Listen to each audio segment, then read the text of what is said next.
Graça e paz, o Senhor nos abençoe mais um dia para louvarmos a Deus e fazermos uma reflexão sobre a Bíblia. Antes de começarmos, quero fazer uma oração por você. E não se esqueça, em Mateus 21, 22 diz: e tudo que perdides em oração, se crerem, vocês receberão. Tudo que nós pedimos em oração, crendo, tendo fé, nós receberemos o milagre de Deus. Mateus 7, 8 diz: peçam e vocês receberão aquilo que pedirem. Procurem e vocês acharão. Batam e a porta se abrirá. Pois todo aquele que pede, recebe. E qualquer que procura, acha. Se vocês baterem, a porta será aberta. Amém? Amém. Então tudo que nós pedimos, bater a porta, rogarmos, Deus nos responderá. Nós cremos num Deus bom que atende as orações. Põe o seu pedido na frente de Deus e eu quero fazer uma oração por você. Senhor, nós te louvamos e te agradecemos por tudo, Jesus. Porque apesar de todo o sofrimento, o Senhor tem nos abençoado. Que nós possamos aproveitar esses momentos difíceis para sermos solidários, sermos amigos e sermos companheiros. Senhor, salve as almas, Senhor, que todos conheçam Jesus como Salvador. Põe na tua presença, Senhor, os aniversariantes. Ô Senhor, obrigado, Senhor, por aqueles que conseguiram, Senhor, ter mais um ano de vida, e nós te agradecemos. Ô Senhor, põe na tua presença, Senhor, as igrejas do mundo, os casais, as crianças, os adolescentes. Abençoa os velhos, ó Senhor, os que estão fazendo tratamento de saúde, os que perderam os seus parentes, console, ó Senhor, seja ele por qual motivo, ó Senhor. Ó Pai querido, nós te pedimos, console os corações. Ó Senhor, os que têm problemas, Senhor, de limitação física, ó Senhor, os que foram afetados pelo Covid, abençoa, Senhor, que haja menos infecção, e, ó Senhor, que não haja mais mortes, que essa vacina saia, para que saia e abranja mais pessoas. E nós te agradecemos pelos que foram vacinados. E conforte o Senhor da família, aqueles que foram, Senhor. Os que têm problema na mente, o Senhor, comportamental. Ou Senhor, os que têm problemas, que são viciados, que estão estudando, prestando concurso. Ô Senhor, abençoa a nossa vida econômica. Que esse dólar baixe, Senhor. Ô Senhor, que a gasolina baixe, que a gente tenha paz, que volta a ter emprego, a gente volta ao normal. Com fé em Deus, ó Senhor, nós passaremos por esse momento difícil. Abençoa as instituições filantrópicas, Senhor, os presos, os mendigos, livra-nós dos roubos, dos acidentes, das catástrofes naturais, ó Senhor, catástrofes que tem no mundo inteiro, ó Senhor, e tantas pessoas sofrendo com enchente e coisas assim. Ó Senhor, abençoa nossas instituições governamentais, os nossos governos, ministros, ó Senhor, o presidente, o Senhor, o Senado, todo mundo ali, ó Senhor, o judiciário, que eles façam o melhor para a nação e para nós. Ó Senhor, pondo todos os problemas que envolvem o mundo, Senhor, refugiado e quantos têm sofrido, fome e miséria, que haja uma saída, Jesus. Nós sabemos que nesse mundo há muito sofrimento, mas o Senhor é bom, o Senhor, e nos ajude, o Senhor, a suportá-lo. Quero pôr tudo na tua presença e agradecer em nome de Jesus. Amém. Amém. Hoje, um dia a gente vai para o Velho Testamento, outro para o Novo, e hoje vamos para o Novo. A gente às vezes foge dessa sequência, hoje voltamos para ela, né? Então hoje vamos falar de Mateus 8, de 18 a 22, de duas pessoas que se ofereceram a seguir a Jesus, né? Esse Jesus vai dar resposta para elas. Então, leia para nós. Quando Jesus viu a multidão ao seu redor, deu ordens para que atravessassem para o outro lado do mar. Então, um mestre da lei aproximou-se e disse: Mestre, eu te seguirei por onde quer que fores. Jesus respondeu: As raposas têm suas tocas e as aves do céu têm seus ninhos, mas o Filho do Homem não tem onde repousar a cabeça. Outro discípulo lhe disse: Senhor, deixa-me ir primeiro sepultar meu pai. Mas Jesus lhe disse: Siga-me e deixe que os mortos sepultem os seus próprios mortos. Amém. Isso aí é a resposta que Jesus deu. Parece que não foi muito encorajador, né? Os dois queriam seguir a Jesus e Jesus disse assim, tudo bem, mas Há obstáculos. Depois a gente vai estudar cada um detalhadamente. Vamos supor, a mãe pede a criança para parar de brincar e tomar banho. Todo mundo já passou por isso, né? Duas coisas passam na cabeça da criança. Primeira coisa, não vou deixar de brincar para tomar banho. As mães que sabem a dificuldade, né? Tem que brigar e xingar. A segunda coisa, vou brincar primeiro e depois tomo banho. A mãe diz, deixa de brincar e agora? Às vezes tem que ir para o colégio, tem que dormir, alguma coisa assim. Ou seja, deixa de fazer o que você gosta. Renuncia no seu brinquedo. Eu não gosto de tomar banho, mas tem. E agora? Prioridade. Então vamos tratar essas duas coisas. Renúncia e prioridade. É que Jesus cobrou do doutor da lei, escriba, renúncia. E do outro discípulo ele cobrou prioridade. O tema é renúncia e prioridade para seguir a Jesus. Vamos falar junto? Renúncia e prioridade para seguir a Jesus. É duas coisas que Jesus cobra. Vamos falar do escriba, que envolve renúncia. Então o mestre da lei aproximou Jesus de mestre, eu te seguirei por onde quer que fores. Onde você for, eu vou. Mas é bom observarmos quem fez essa proposta para Jesus de seguir era um doutor da lei. E Jesus, você mestre da lei, para me seguir deverá deixar, Jesus disse, o conforto do seu isolado escritório. Os escribas, eles eram as pessoas que escreviam a Bíblia detalhadamente à mão, eles precisavam de tempo e silêncio e aquele ambiente para ler, né? E Jesus, cada dia estava num lugar, uma hora com a multidão, uma hora com gente doente, endemoniado, era bem diferente aquele hábito que ele tinha. Igual quem tem o hábito de ler ou assistir algum filme, ele gosta de estar no canto dele, né? Prestando, se alguém conversar até atrapalha. Então Jesus falou, você tem que mudar a sua rotina, sair da sua casa, cada dia estar no lugar, junto com pessoas doentes e oprimidas, ser perseguido e desprezado. Jesus passou por tudo e ele estava. E o escriba, ele tinha uma posição muito elevada. Era um dos membros do Sinédrio, que era a corte judaica no Império Romano. Então ele tinha que deixar isso. E Jesus, o que foi? Jesus teve que fugir de algumas cidades, inclusive de Nazaré, desprezado. Nazaré foi um grande exemplo da sua terra natal. Além de ser desprezado, ele teve que fugir, senão ia matá-lo. E o escriba teria que estar passando por isso, né? Além de perder sua posição de destaque. Terrível. A Bíblia não fala se o escriba continuou seguindo Jesus ou não. Jesus tinha muitos discípulos. Assim, que acompanhar a vida de próximo eram 12 discípulos. Mas havia outros, a gente vai ver casos dos 70 e tudo, que renunciavam, tudo. Jesus mandava, vai em tal lugar, na hora eles iam. Em Mateus 10, 38 e 39, Jesus vai dizer bem sobre isso aí. Lê para nós. E quem não toma sua cruz e não segue após mim, não é digno de mim. Quem achar a sua vida, perdê-la-á. E quem perder a sua vida, por amor de mim, achá-la. Então, condições duras. Quem não toma sua cruz e não segue após mim, não é digno de mim. Cruz quer dizer renúncia, sofrimento. Seguir Jesus, tinha muitos versículos que ia pôr, mas fica cansativo e o tempo também. Mas Jesus vai falar muito isso, que aquele que quer o seguir será perseguido, que o seguir será perseguido. Quem achar a sua vida, perdê-la-á, e quem perder a sua vida por amor de mim, achá-la-á.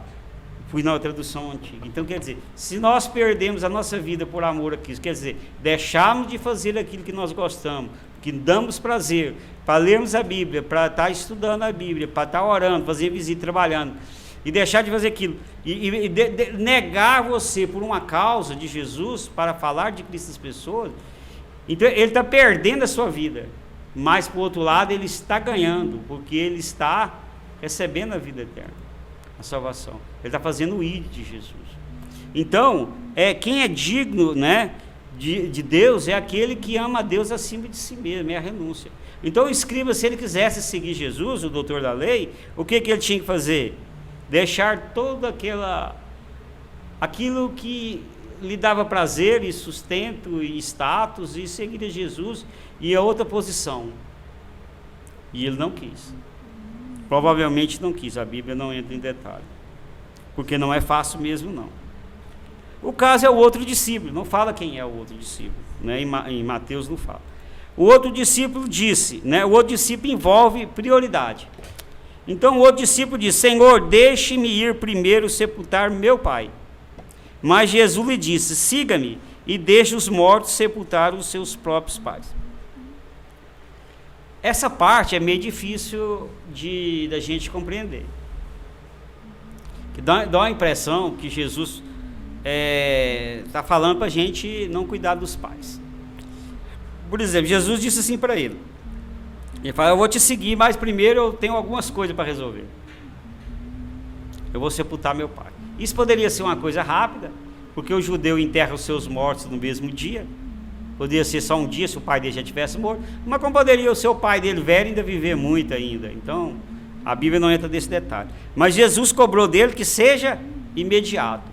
Ele falou: deixa os mortos sepultarem os seus mortos. Quer dizer, aqueles que estão mortos espiritualmente, que sepultam os mortos espiritualmente. Porque um cadáver não pode sepultar outro cadáver. É bom observar que toda a Bíblia cobra dos filhos o cuidado com os pais. Isso aí. Mas se tem uma coisa que a Bíblia abrange, desde Gênesis até Apocalipse, é cuidar dos pais. Dá a impressão que Jesus fala: deixa seu pai para lá. Não, você me segue e a família vai cuidar. Ele não falou você desprezar. Por exemplo, no 5º mandamento dos 10 mandamentos de Moisés, em Êxodo 20:12 diz: honra teu pai e tua mãe para que te prolongue os seus dias na terra que o Senhor teu Deus te dá. Então, dos mandamentos, dos 10 mandamentos já está lá: honre teu pai e tua mãe. Quer dizer, cuide dele, proteja-o. Honrar é isso, para que tudo aconteça bem. É o primeiro mandamento com promessa. Nos profetas do Velho Testamento tem muito eles cobrando cuidado com os pais, então vamos ver isso. Jesus critica os judeus religiosos por não cuidarem dos pais, faziam coisa para a igreja, né, para a religiosidade, dizia que se fizesse para a igreja não precisava fazer para os pais, e Jesus critica eles. Então o próprio Jesus criticou não cuidado com os pais. O apóstolo Paulo vai escrever também sobre o cuidado com os pais. Então toda a Bíblia abrange isso. Então Jesus jamais disse para não cuidar dos pais, ele quis dizer prioridade.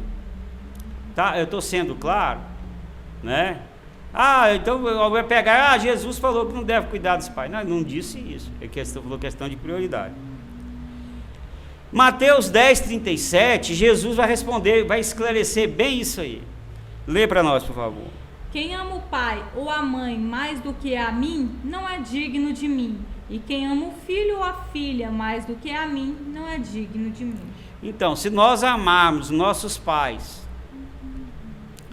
os nossos filhos, mais do que a Deus, nós não somos dignos dele. Às vezes os nossos filhos fazem coisa errada contra as escrituras, não vão matar, apedrejar nem nada, mas nós temos que tomar uma posição: não concordo, não é bíblico, as coisas de Deus estão em primeiro lugar. Você pode fazer o que você quer, você continua sendo meu filho, ser minha esposa, mas eu não concordo. Quer dizer, primeiro, prioridade às coisas de Deus. Se nós amamos a Deus, Deus em primeiro lugar, né? Deus em primeiro lugar e o próximo como a nós mesmos. Então muitas vezes a gente vê que as pessoas, elas priorizam as outras coisas, menos as coisas de Deus. O relativismo, o famoso relativismo: isso aí depende. Não depende, não. A Bíblia não existe relativo, é sim ou não. Em Atos 20, 24, o apóstolo Paulo vai falar, e tem vários versículos que ele fala sobre renúncia, eu pus esse aqui, e ele vai dizer o seguinte, eu pus aí, lê para mim. Em nada, porém, considero a minha vida preciosa, contanto que cumpra com alegria a minha carreira e o ministério que recebi do Senhor Jesus, para dar testemunho do Evangelho da graça de Deus. Amém, maravilhoso. Ele disse assim, eu não considero a minha vida preciosa, eu não estou preocupado em fazer o que eu gosto, e conforto, status e tudo. Ele diz assim, o que ele preocupava era, cumprir com alegria o ministério dele, falar de Cristo e sofrer muito, que Paulo foi o exemplo de sofrimento. E era isso que ele preocupava, em seguir a Cristo, e não agradar a si mesmo, e nem considerava a sua vida preciosa. Eu posso morrer porque eu vou em tal cidade pregar, não tem problema, eu estou indo pregar. E assim foi a vida de Paulo, não foi só palavras, não, a gente vai estudar ele, a gente vai ver isso. E dar testemunha do Evangelho, quer dizer das coisas para isso, era a prioridade dele. Mas a Bíblia vai falar sobre essas pessoas também, que renunciaram e que priorizaram as coisas de Deus. Qual foi o resultado dela? Às vezes não foi o resultado aqui na terra, que muitas vezes aqui na terra sim. Mas ele vai dizer em 2 Timóteo 4, 7 e 8 o seguinte, Leib. Combati o bom combate, acabei a carreira, guardei a fé. Desde agora, a coroa da justiça me está guardada, a qual o Senhor, o justo juiz, me dará naquele dia, e não somente a mim, mas também a todos que me amarem a sua vinda. Amém. Então ele diz assim, eu combati o bom combate, acabei a carreira e guardei a fé. Quer dizer, eu fiz o que eu podia fazer, mantive a fé. Estou terminando minha carreira, ele estava velho, terminando seu ministério. Agora, desde agora, a coroa da justiça me está guardada, quer dizer, Deus me recompensará. A coroa seria a recompensa aqui. Deus me recompensará por tudo o que eu deixei de fazer por mim mesmo e renunciei e priorizei por causa de Cristo. Deus é justo juiz, não só para mim, mas para todos que amarem a sua vinda. Então, Deus é justo. Se nós pensarmos só nas coisas desse mundo, seríamos mais miseráveis dos homens. E nós cremos que um dia estaremos com Deus na glória, e que Deus recompensará toda a renúncia que nós fizemos e a prioridade que nós demos à sua palavra. Nós temos que crer nisso, senão nós vamos desanimar. Se nós não pensarmos na vida após a morte, estaremos com Cristo, pensar só aqui, às vezes você vai levar muito prejuízo. Vai deixar de fazer negócio errado, vai ter que falar a verdade, e vai ter que doar coisa sua para os outros, que você precisa ajudar, e o mundo só acumula riqueza. Mas a nossa pátria não é aqui. Então, por isso que a Bíblia fala. A Bíblia vai além dessa vida, a gente nunca pode esquecer disso. Jesus disse assim, em Mateus 14, 31, mas é para que o mundo saiba que eu amo o Pai, e que faço como o Pai me mandou. Então eu disse, para que o mundo saiba que eu amo o Pai. Eu amo o Pai. O mundo tem que saber isso. E que faço como o Pai me mandou. Jesus fazia exatamente como o Pai mandou. Jesus obedeceu o Pai porque o amava. E por esta obediência envolveu em renúncia e prioridade. Sendo Deus, deixou os céus, se fez homem e morreu na cruz para te salvar da morte eterna. Houve uma renúncia. Porque você, sendo Deus, se fazer homem para ser humilhado e morrer numa cruz, só de fazer homem já era uma grande humilhação. Renuncia tudo e prioriza Jesus em seu coração e receba a vida eterna. E receba a vida eterna. Nós chegamos para um senhor de 90 anos e falamos, aceite Jesus que você vai ficar rico, importante, fazer isso como a teoria da prosperidade. Para alguém que tem 90 anos, ele está pensando na vida eterna mesmo. Né? Que mesmo que viva muito, não vai viver muito mais. A esperança nossa não é bem aqui. A gente tem que ser um pouco menos materialista. Seguir a Jesus é renúncia mesmo, é prioridade mesmo. Conclusão, leia para nós. O verdadeiro seguidor de Jesus o ama ao ponto de priorizá-lo e renunciar a si mesmo para segui-lo. Amém. Esse é o verdadeiro seguidor de Jesus. Eu amo a Jesus ao ponto de priorizá-lo e me renunciar para segui-lo? O amor que eu tenho por ele chega a isso? Não, eu vou tirar um tempo para ler a Bíblia. Eu não tenho um hábito, é difícil, mas eu vou me esforçar. Vou me esforçar a orar. Vou esforçar se eu vou ouvir. Eu já falei isso, a gente tem que tirar um tempo, lutar contra essa natureza. É renúncia mesmo. Seguir a Jesus não é fácil. Não é fácil. Jesus nunca disse isso, que fosse fácil. Ele disse para os dois, ó, é difícil, companheiro. Não vamos pregar facilidade, não. É renúncia, é esforço. Tudo é esforço. As pessoas se esforçam muito para as coisas do mundo, mas para contar as coisas de Deus nós não esforçamos. Você monta uma banda aí que você tem que apresentar em show, você ensaia todo dia, que eu conheci muitas bandas assim, ruim para danar, mano, lá no interior. Mas ensaiar todo dia, nossa, mas era terrível. Todo dia que eu passava lá, a bateria. Mas eles ensaiavam muito, aquilo era o ganha-pão dele. E às vezes quando a gente não recebe remuneração, ou a gente faz uma pregação de qualquer jeito, a gente faz uma música de qualquer jeito, a gente ora de qualquer jeito. Isso não é renúncia, isso não é prioridade. Vamos fazer oração? Eu falo, vocês falam junto. Vamos falar junto? Pai de amor. Pai de amor. Em nome de Jesus. Enche o meu coração de amor por ti. Enche o meu coração de amor por ti. Para renunciar-me. Para renunciar-me. E te priorizar. E te priorizar. Em nome de Jesus. Em amém. nome de Jesus. Amém. Vamos orar ao Pai Nosso? Oremos. Pai nosso que estais no céu, santificado seja o vosso nome. Venha a nós o vosso reino. Seja feita a vossa vontade, assim na terra como no céu.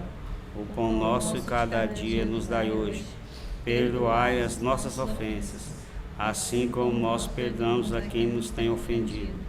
Não nos deixeis cair em tentação, mas livrai-nos do mal. Amém. O Senhor te abençoe e te guarde. O Senhor faça resplandecer o seu rosto sobre ti e tenha misericórdia de ti. O Senhor sobre ti levante o teu rosto e te dê a paz. E até a próxima, em nome de Jesus. Amém.